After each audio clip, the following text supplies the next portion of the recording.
डोलू के पिताजी का खेत था और वो खेत में काम कर सब्जियां उगाते और बाजार में बेच देते।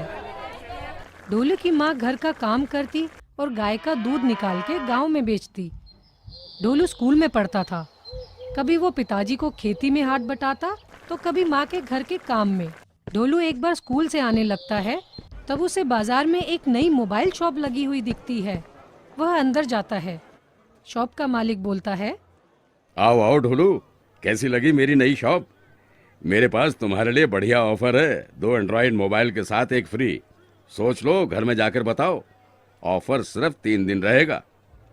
ढोलू घर जाता है और पिताजी से बोलता है, पिताजी, गांव में जो नई शॉप लगी है वो हमें 2 पे 1 मोबाइल फ्री दे रही है। हम मोबाइल ले लेते हैं, इससे सबको आसानी होगी। उसमें गूगल पे और पेटीएम भी होता है। उससे आप और माँ ग्राहकों से ऑनलाइन पैसे ले सकते हो। पिताजी ने हाँ बोला और दूसरे ही दिन घर में 3 नए एंड्रॉइड फोन आ गए। अब सब अपना अपना फोन इस्तेमाल करने लगे। डोलू के पिताजी कस्टमर को व्हाट्सएप पर सब्जियों के फोटो भेजते और ऑर्डर ले लेते। माँ गाय के दूध और घी के ऑर्डर व्हाट्सएप से ले लेती। ग्राहक उन्हें ऑनलाइन पे करने लगे। इसकी वजह से इनका व्यापार और मुनाफा दोनों बढ़ने लगा। ढोलू के पिताजी ने घर में एक गाड़ी भी खरीद ली। ढोलू तो मानो उसके मोबाइल में ही घर बना चुका था। सुबह उठा तो पहले व्हाट्सएप खोल के नोटिफिकेशन देखता। नाश्ते के समय इंस्टाग्राम खोल के स्टोरीज देखता।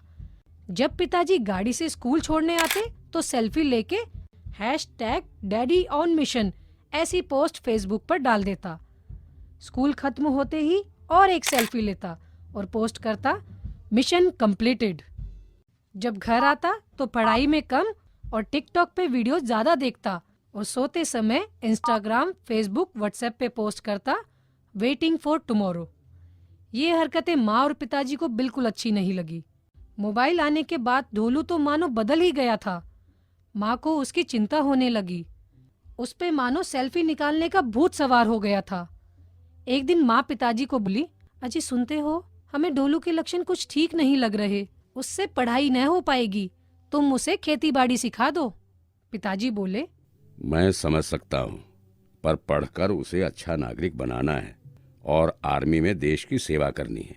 ये सब जो हो रहा है वो सिर्फ मोबाइल की वजह से है ना। चिंता मत करो, सब ठीक हो जाएगा। एक दिन स्कूल में रनिंग की स्पर्धा थी। ढोलू पिछली बार इसमें पहले नंबर पर आया था। दौड़ चालू होने वाली थी। सब बच्चों के माता पिता आए हुए थे और जिला कलेक्टर प्रमुख अतिथि थे।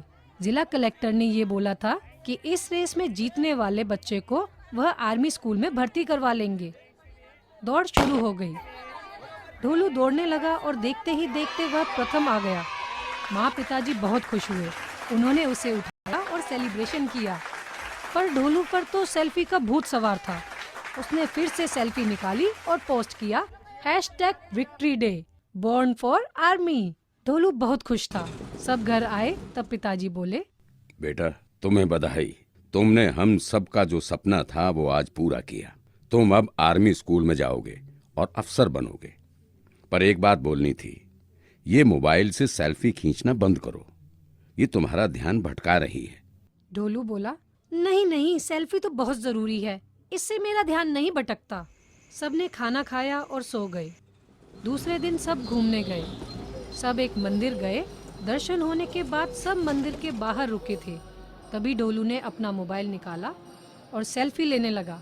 वो सेल्फी ले ही रहा था कि सीढ़ियों से उसका पैर फिसला और वो गिर गया।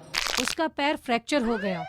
उसे अस्पताल ले जाया गया। तब डॉक्टर ने प्लास्टर किया और बोले, ये प्लास्टर 1 महीना चलेगा। इसकी वजह से आर्मी स्कूल ने ढोलू को अगले साल फिर से प्रयास करने का सुझाव दिया और एप्लीकेशन रिजेक्ट किया। ढोलू और घर वाले दुखी हुए, पर सब ने उसका साथ दिया। माँ बोली, देखा ढोलू, इस सेल्फी के भूत ने तुम्हें 1 साल पीछे धकेल दिया। हर चीज की एक सीमा होती है। अगर तुम उस सीमा से पार जाओगे तो वह भूत बनकर तुम्हें कभी ना कभी तंग करेगी। हमने भी व्हाट्सएप का उपयोग किया और धंधे में मुनाफा कमाया। तुमने इसका गलत उपयोग किया और खामियाजा भुगत रहे हो। ढोलू को अब सब समझ आ गया। उसने अपना मोबाइल अलमारी में रख दिया और घर वालों के साथ बातें करने बैठ गया। माँ, पिताजी, मुझे मेरी गलती का एहसास हो गया।